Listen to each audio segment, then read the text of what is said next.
Good morning, students. Before this, we start, I will remind you that we have studied flowing water, rivers. प्रवाहित जल को हम लोगों ने ज्योग्राफी में पढ़ा था इसके पहले वीडियो में. Now today I am going to start the waterfall.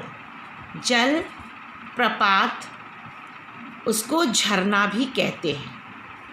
So today we are going to study the waterfall. What is waterfall? When the river water fall from a high steep slopes with a great speed, it is called a waterfall. How waterfalls act? जब नदी का जल ऊंचाई से सीधे खड़ी एकदम ढलान पे ढाल के सहारे अधिक तेजी से बहुत ही वेग से नीचे की तरफ गिरता है तो इसे जल प्रपात कहते हैं या इसको झरना भी कहते हैं. सो when the river's water fall from a high steep slopes with a great speed, it is called a waterfall. Now,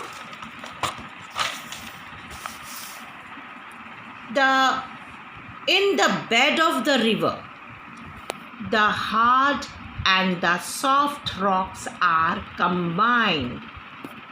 The soft rocks are easily eroded, but the harder rocks remains the same. Thus, the water falls from a higher altitude, height say, causes a great sound. This is called a waterfall. कैसे? And now with the help of diagram, I will show you the diagram. With the help of diagram, you can understand more easily. Now you can see the river. This is a rocks placed as I have read. इसके पहले मैंने अभी आपको पढ़ के बताया कि rocks की जो बेड्स हैं, this is of hard rock, brown colour वाला हार्ड रॉक है, and it is of soft rock. So here I have written, children, for you, HR means hard rock, SR means soft rock. So it is placed alternately. Can you see the hard rocks is on the base, then it is a soft rock, then it is again hard rock, then again it is soft, and then the river is flowing on the hard rock. So when the river is flowing on the bed of the rocks, it cuts the softer portion. Can you see? The softer portion is cut by the force of the river. क्या होता है? River के force से, उसकी velocity से, उसके power से जो सॉफ्ट वाली लेयर होती है वो क्या हो जाती है? वो ये रिवर के फोर्स से कटने लगती है. तो आप यहाँ भी देखेंगे कट रही है और यहाँ भी कट रही है, लेकिन जो हार्ड रॉक है it is remain the same, वो नहीं कटती है, वो वैसे ही है. आप देखें ये भी और ये भी. तो इसलिए जब झरने का पानी and when the water fall from the height, जैसा कि अभी हमने आपको बताया फ्रॉम द एल्टीट्यूड, एल्टीट्यूड का मतलब ही होता है हाइट.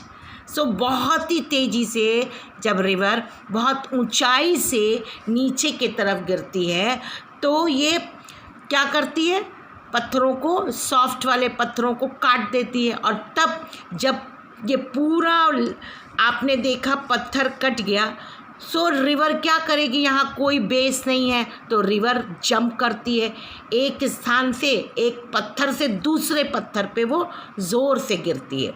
तो जब बहुत तेज़ी से पानी पत्थरों पे गिरता है फोर्स से, ऊंचाई से, then it is known as a waterfall. So the example of the waterfall in South America, in Venezuela, you can see the Angel Fall. and also the Jog Fall in Karnataka in India. These are the two best example of a beautiful waterfall. Now we are going to study the meanders. क्या पढ़ेंगे आप? विसर्ग, meander.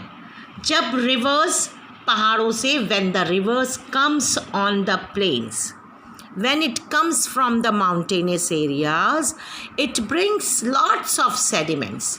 क्या करती है वो? अपने साथ बहुत ज़्यादा सेडिमेंट्स को रिवर्स लेके आती हैं. और वो रिवर्स सेडिमेंट्स को कैसे लाती हैं? Because it cuts the rocks, and when the rocks crumbles and it comes down with the force, so they interact into each other. जब एक दूसरे से टकराते हैं, एक दूसरे में रगड़ खाते हैं, and then they break into fine pieces or fine particles, and then it comes on the surface of the earth on the plains. कहाँ से? From the mountainous area. So when the rivers leave the mountains and flow in the plains, क्या करती है जब river, जब वो पहाड़ों को छोड़ करके प्लेन्स में आती है, its spread becomes slow. और ये क्या हो जाती है? उसका जो स्पीड है वो क्या हो जाती है? बहुत ही स्लो हो जाती है. क्यों स्लो हो जाती है? Because it is carrying a large amount of sediments. वो अपने साथ बहुत सारे जो है वो सेडिमेंट्स को लेके चलती है, इसलिए उसकी स्पीड क्या हो जाती है? धीमी हो जाती है. अब अगर आप ऐसे ही खाली हाथ दौड़ लगाओगे, आपसे कहा जाए बेटा दौड़ो, तो आपके पास अगर हाथ में कुछ नहीं है, खाली हाथ हो, तो आप बहुत तेज़ी से दौड़ोगे. लेकिन अगर आपके पीठ पे हमने बैग को लाद दिया या बैग कहा कि बैग ले करके आप दौड़ो, तो बैग का जो उसमें जो हैवीनेस है उसकी वजह से आप तेज़ नहीं दौड़ पाओगे. तो क्या हो गया? इसी तरह से रिवर्स जब पहाड़ों पे रहती है तो उनके पास सेडिमेंट्स कम रहते हैं, क्योंकि वो ढलान से सारे सेडिमेंट्स नीचे आ जाते हैं. लेकिन जब रिवर्स प्लेन्स पे आ जाती है तो वो जब वो सेडिमेंट्स को ले लेती है तो उसकी स्पीड क्या हो जाती है? धीमी हो जाती है. तो इसी तरह से आप अपना एग्जाम्पल ले सकते हैं कि अगर हम सामान को लेकर के चलते हैं, जैसे हम ट्रैवलिंग करते हैं, तो जब हम सामान को लेकर चलते हैं तो हमारी स्पीड धीमी होती है, लेकिन जब हम खाली हाथ होते हैं तो बहुत तेज़ी चलते हैं. तो वही चीज़ है, रिवर भी जो है जब अपने अंदर सेडिमेंट्स लेती है तो वो धीमी हो जाती है, और जब वो खाली उसके अंदर सेडिमेंट्स नहीं होता तो बहुत तेज़ी से बहती है. So the denudation and the deposition, the rivers assume the shape of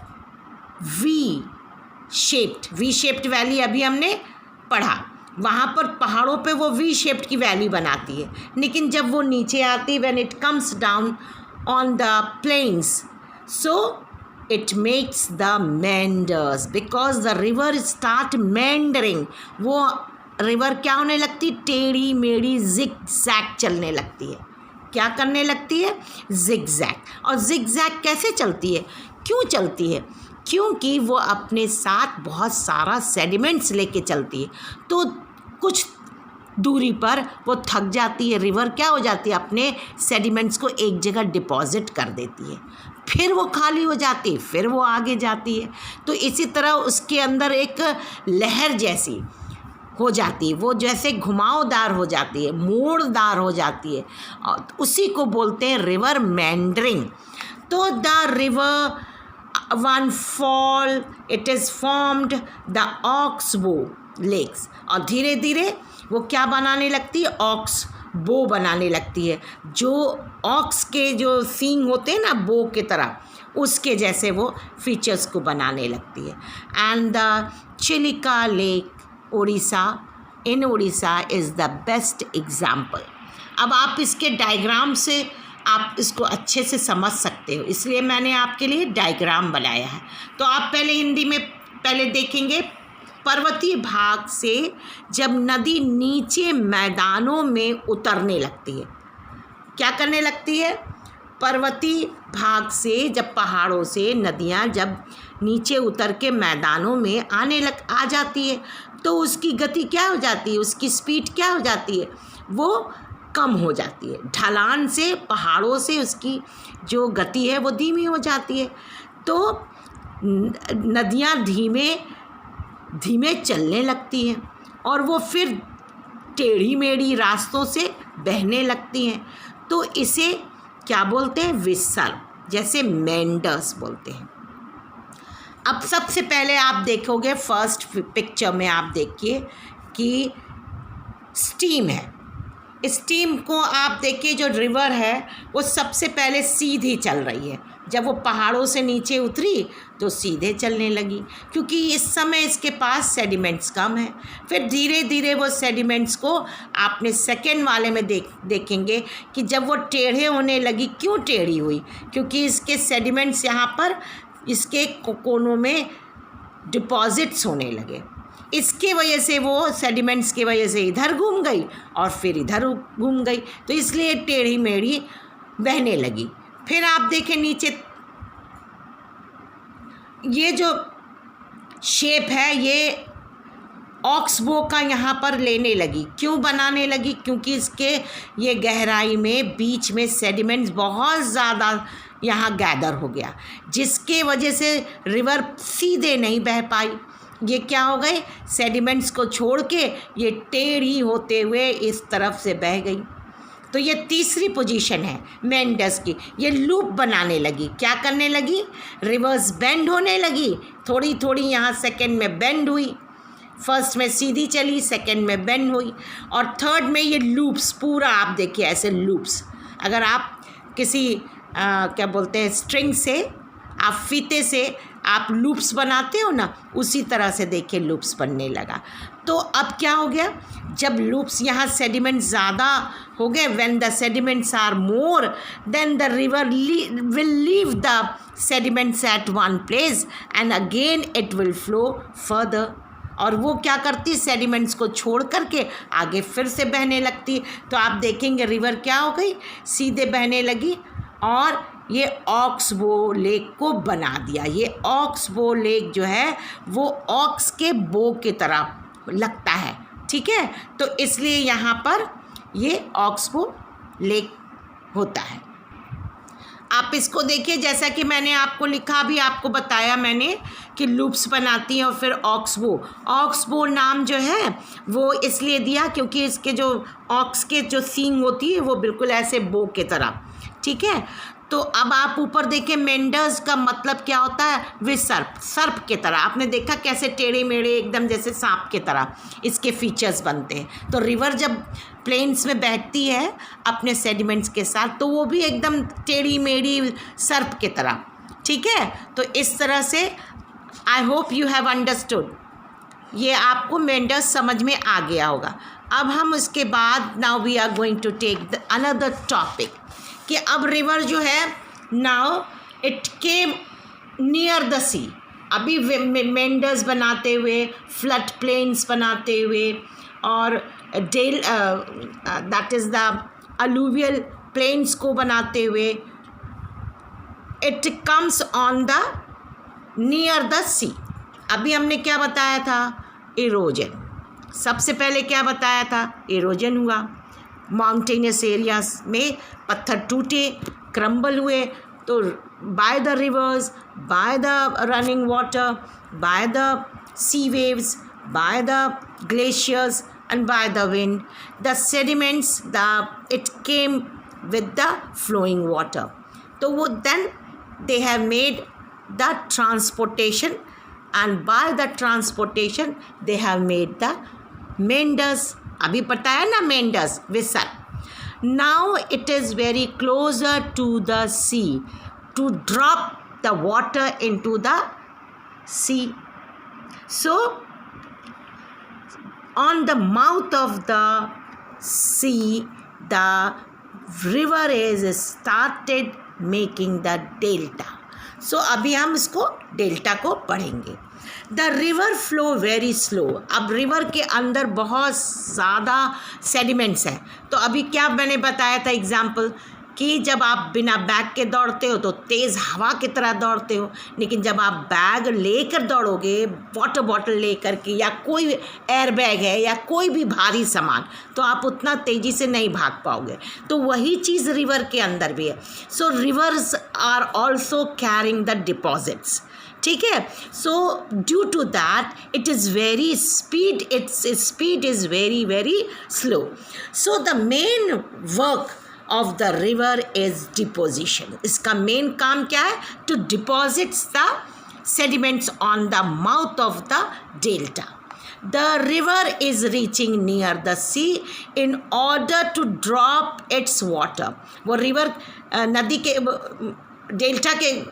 delta क्यों बनाती है? क्योंकि वो सेडिमेंट्स को सी के माउथ पे कलेक्ट कर देती है और फिर वो खुद जा कर के it is drop into the sea. The mouth of the river appears like a shape of triangle. किस तरह से शेप बनाती है? It is just like a triangle shape. And the main stream is divided into many branches, and the main stream is divided into many branches. Why? इतने ढेर सारे branches क्यों बना रही है? क्योंकि वहाँ पर sediments बहुत हैं। तो रिवर एक बार में जा कर के नहीं गिरती है सी में, तो उसको जहाँ से जगह मिलती है वो थोड़ी थोड़ी जगह से सेडिमेंट्स के ऊपर से वो जा कर के सी में गिरती है। This is delta and the Ganga, Godavari, Krishna and Kaveri reverse form delta. अब आप इस तरह से इसको समझ लीजिएगा कि नदी के सागर में गिरने से पहले उसके बहने की गति अधिक धीमी पड़ जाती, बहुत धीमी हो जाती। जब नदी जो है सागर में गिरने से पहले उसकी गति क्या हो जाती है? उसकी स्पीड क्या हो जाती है? धीमी हो जाती है। इस कारण नदी के मलबे का निरपेक्षण होने लगता है। मलबा जो हमने सेडिमेंट्स बोला उसको हिंदी में मलबा बोलते हैं, और उसका निक्षेपण का मतलब डिपोजिशन होने लगता है, और जिससे डेल्टा का निर्माण होता है। अभी मैंने आपको एग्जाम्पल बताया, गंगा ब्रह्मपुत्र जो डेल्टा है that is best example of the world famous delta. वो संसार का सबसे बड़ा डेल्टा है गंगा ब्रह्मपुत्र, वर्ल्ड का, पूरे संसार का। अभी आपको हम डायग्राम के थ्रू बस थोड़ा सा बताएंगे और फिर ख़त्म करेंगे। ये मेन स्ट्रीम, अभी मैंने ऊपर पढ़ा, मेन स्ट्रीम से जब ये समुद्र के किनारे, ये है देखिए सी, ये समुद्र है।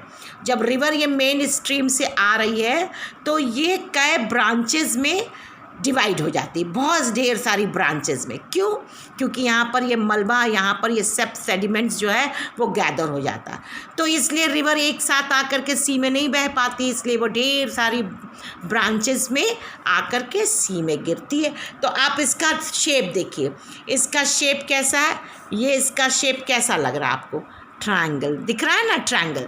तो अभी देखिए इसके शेप को, इसी हमारे डेल्टा का जो शेप है वो ट्रायंगल शेप का बनता है, हमेशा सब जगह ट्रायंगल शेप का बनता है। तो बेटा आज हम अपना टॉपिक यहीं ख़त्म करते हैं। I hope you all are understanding the chapter. Thank you student, good bye.